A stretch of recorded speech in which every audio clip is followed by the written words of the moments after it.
Welcome to Healthcare du Jour, where we dish up and digest the latest in healthcare. For the next 30 minutes, sit back as we bring you insight, commentary, and discussion on trending topics to the table, all expertly served up by our host and his guests. Healthcare du Jour is brought to you by Carium, the telehealth platform enabling healthcare's digital transformation, helping you care for people within the fabric of their daily lives. Now here's your host, Matt Fisher. Welcome back, and thank you for joining as we dive into the hottest topics in healthcare.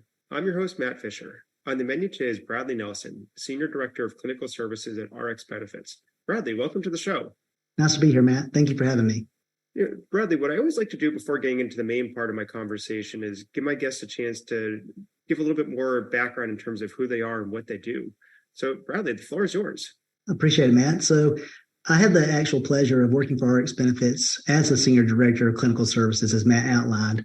But I will say that part of my job is pharmacoeconomic professor in a way and clinical advisor as well. So what I do is I manage a team of clinical strategists that helps self-insured employer groups be able to determine what they can do to meet their goals and objectives, what plan designs, PBM programs that they can do, and what clinical utilization management controls that they can employ in order to control their costs with minimal member abrasion. So that's the fun thing is trading that fine line right there.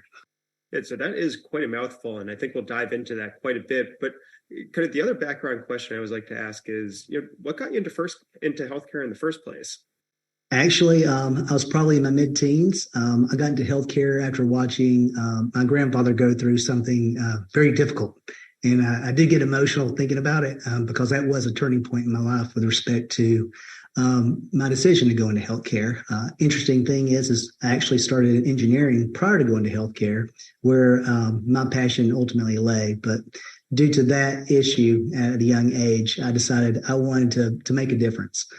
Whether that is as a doctor, a pharmacist, or a nurse. Those were my three choices at the time. So it sounds like you ended up kind of going towards that pharmacy side. So how'd you kind of what path led you into pharmacy, and kind of with the initial kind of stating of what you're focused on, can you start provide a little bit more color around what specifically are you working on these days?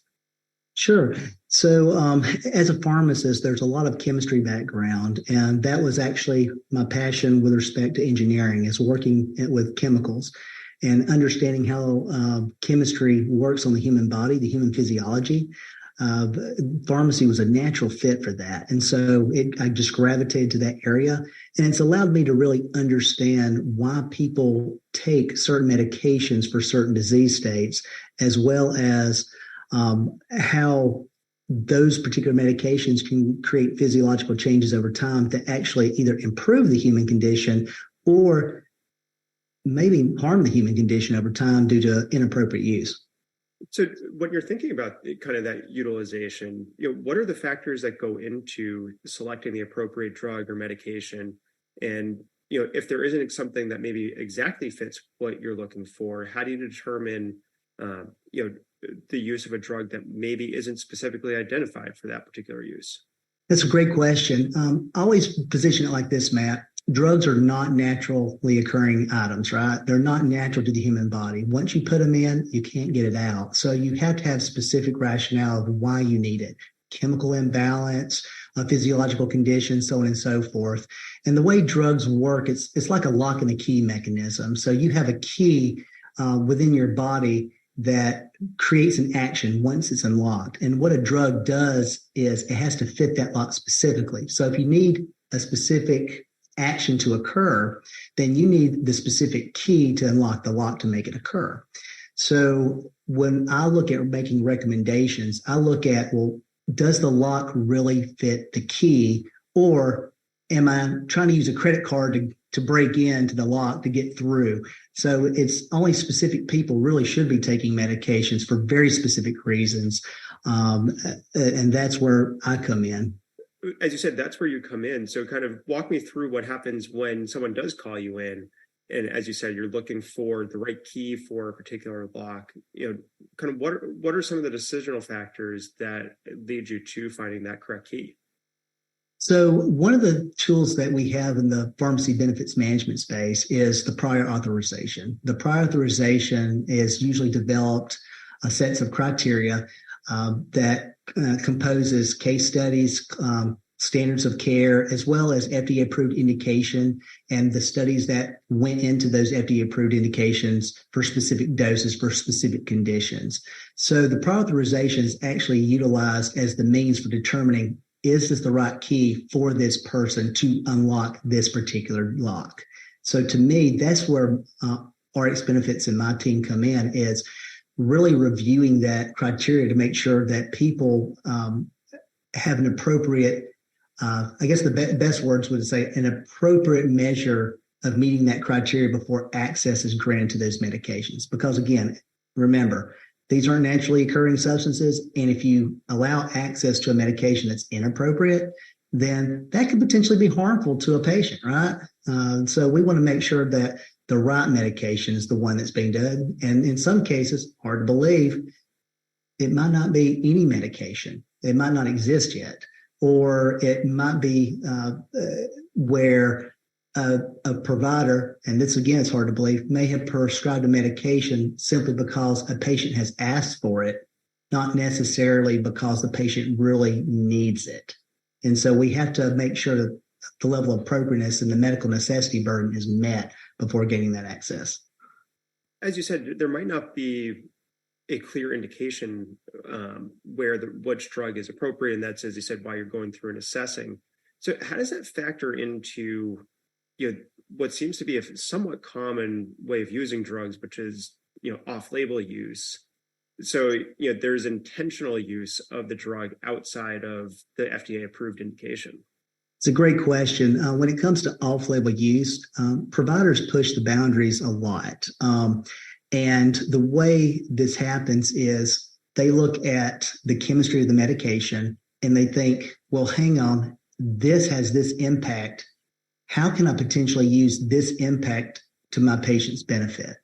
There's nothing wrong with that potential off-label use happening.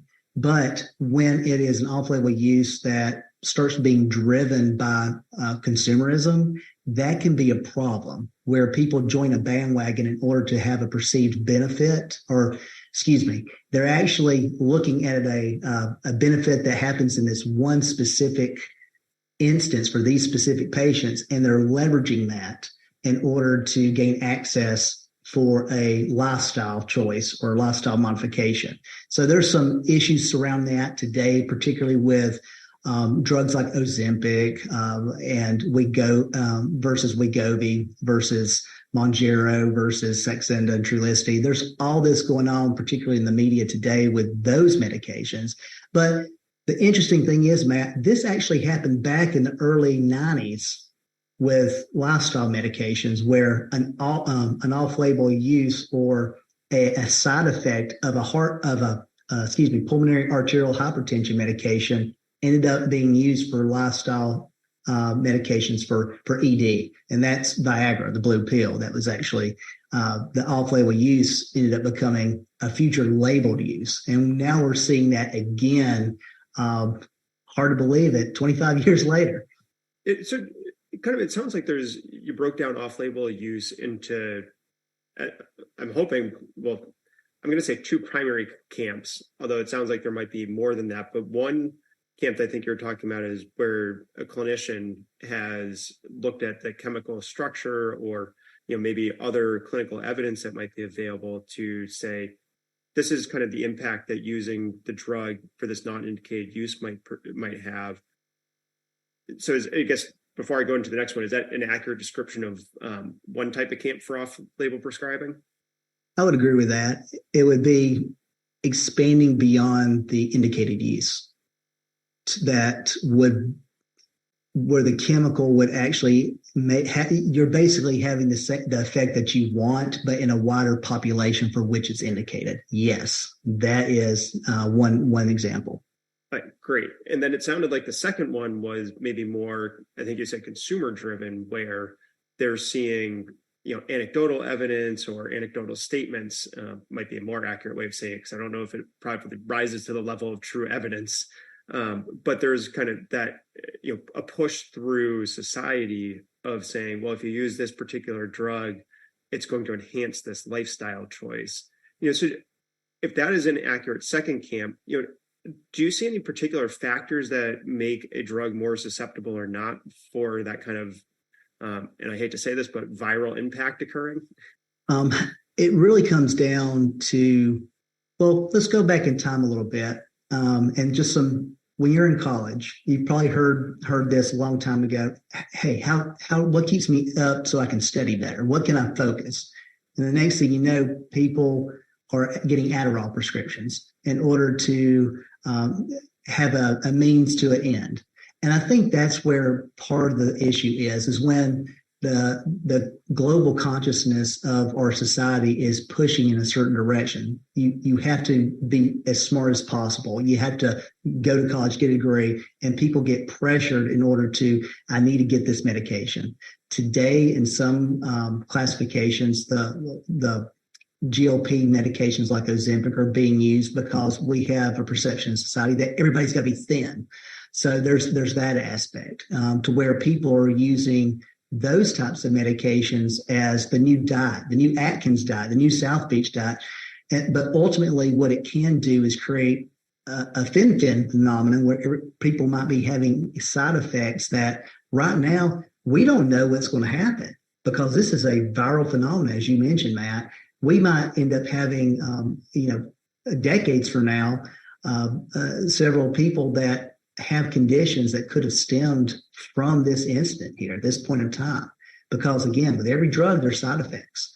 And with every drug, there's a potential for long-term side effects. We just don't know when you start expanding the population base to this amount due to the viralness that's going on with these particular drugs. Yeah, and actually, that's a great point that you just mentioned, which is, when a drug is going through FDA approval, part of the reason you have to go through all the research and clinical trials is to start gathering information and data around the side effects or unintentional effects. So if you've got off-label use occurring like this, are those data being collected? And if they are, kind of what happens with that process? Great question. Usually some FDA does require some post-marketing reporting. Typically that can occur through like a MedWatch or something like that, where physicians and patients can actually report, and pharmacists by that token can actually report side effects that are being experienced. That's how you found out issues with Vioxx and Bextra back in the day when those COX-2 inhibitors came out, and it created some issues associated with cardiovascular conditions. Similar thing with like a drug called Victoza. It's a GLP. It's one of the earlier ones that was approved in 2010. It actually has a black box warning for medullary thyroid cancer. So when you start looking at things like that, that's what I fear for the public, is that if there's not a gatekeeping aspect to where anybody and everybody can access these medications, just because it's the end thing to do doesn't make it the right thing to do. And just because there's a similar active ingredient as the weight loss agent, so I mentioned earlier Wegovy, which is a higher dosage of Ozempic, just because there is that labeled indication for weight loss with that drug doesn't mean everybody needs to go out and get the lower cost to get their beach body for the summer ready. Yeah, no, I think that's a very good point. And for those of you just joining, I'm talking about Bradley Nelson of RxBenefits, and we're talking about off-label prescribing. So kind of, Bradley, we've been talking a lot about a consumer-driven off-label use. As that occurs, and with the example of Ozempic, what's the impact on the overall industry, and what happens to the supply of that drug for the patients who need it for the actual indicated usages of that drug? Well, we saw that in 2022, and we see a portion of that in 2023 with a hopeful full resolution in the mid-2023. So what ends up happening is people that need it can't access it. And that's a travesty, because the hemoglobin A1C, or blood sugar lowering effect of Ozempic, is fairly meaningful. You can lower your A1C by 1%. 1% is pretty significant for someone with type 2 diabetes that needs to control their condition. And if there's a shortage of that type of medication, what else do they have? Back in the fall of 2022, PBMs were actually opening up their formularies for newer medications that just hit the market, like Mounjaro, that hit, I believe, last June. Instead of creating that initial new to market block that a lot of PBMs do, they opened up the formulary so that people can have access to medications. And that ended up providing a shortage in that particular market segment, to the point where I think the manufacturer Mounjaro is, I believe it's them that are going to be starting a new or finishing up a manufacturing plant soon in order to meet the demand. But again, that demand, is it a transient demand driven by consumerism of people that want to lose weight, or is it demand driven by people that have type 2 diabetes that need the medication? That's the balance there that has to be weighed in the public arena. Yeah, and it seems like as you're talking about the potentially competing demands there, how does that factor into the decision of what to manufacture? Because if the manufacturer is going in producing what would probably be an adequate supply for an indicated use, but all of a sudden it gets swamped by a consumer-driven off-label use, or potentially even a data-indicated off-label use, how does that impact decisions around how much to produce, and does that end up catching a manufacturer potentially flat-footed if they overproduce because the off-label indication or preference all of a sudden evaporates? The point that you make is very valid. If manufacturers have specific product lines at their plants and they have to retool it to make this production, that does come at an expense of another production line, just like a car factory, right? It's like that. You might not see one model of car as much in one year because they focused on the demand year. But those people that still need a specific medication, that they could be left out in the lurch, right? So the idea that manufacturers have to balance is, do I need to invest into a new product line, a new manufacturing line? Do I need to invest in building a plant? In the cases of some of these GLP meds, yes, they're going to do that. In the cases of, say, Adderall, there's been a perpetual shortage of that medication on and off for several years.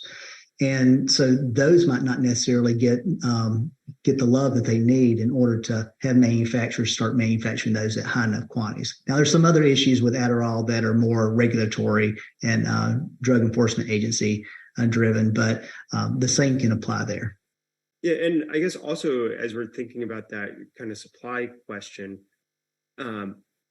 it seems like there's been shortages of other drugs kind of, I guess, through the course of the pandemic. So is that a result of potentially off-label, or are there other issues that are occurring with manufacturing kind of in recent years? I would say that during the pandemic, one of the issues was the global supply chain. The United States does have an over-reliance of globalism and has a lot of their inactive ingredients outsourced to China and India. So one of the issues that we have is when you don't have the inactive ingredients or the excipients to make certain medications in the United States, to pull them in here to manufacture them, that could impact the actual production of certain medications. Typically, we saw that more in the generic space with some medications over the last couple of years. A lot of that has seemed to subside a little bit. But as from an American audience standpoint, as you start bringing things more stateside in terms of inactive ingredient production, that type of supply shortage should drop over time. Right. So that sounds kind of optimistic, hopefully. What I'd like to do now is kind of shift a little bit back to what we were talking about towards the beginning, which would be the other type of off-label utilization, which is when a clinician has maybe some data or other clinical evidence. So maybe if you could help highlight or shine a spotlight on what is that type of data or evidence that would influence a clinician to go with an off-label use for a particular drug. So again, a lot of drug development has a specific mechanism of action, and that mechanism of action can lead to a cascade of events. If a provider is trying to exploit the benefits of one of those cascading events, then off-label use can lead to case reports, can lead to potential follow-up trials that the manufacturer sponsors in order to go through the appropriate approval process. So sometimes off-label use can actually lead to a very positive effect. In some cases, it can be a negative effect. Again, I think where the delineation is, if you allow the normal course of drug development usage after it's been marketed and released to occur, you start to get these providers that really do the research and actually present it out there as a part of the body of evidence to be considered. But when you have somewhat of a mob mentality of, I'm going to exploit this, whether it was ivermectin back in COVID, because that was a pretty big off-label use that was being pushed, or even Ozempic today, once you start, throwing gasoline on that fire, it's hard to stop it. And a lot of providers are actually somewhat pressured. I can only imagine that a provider would be pressured by their patients in order to prescribe these medications. They might know that they need the specific thing, but there might not be as much clinical justification. And then from my side of things, I work with payers so they understand what they're paying for. They could be paying for someone's weight loss regimen or someone's study habits, trying to keep them up at night.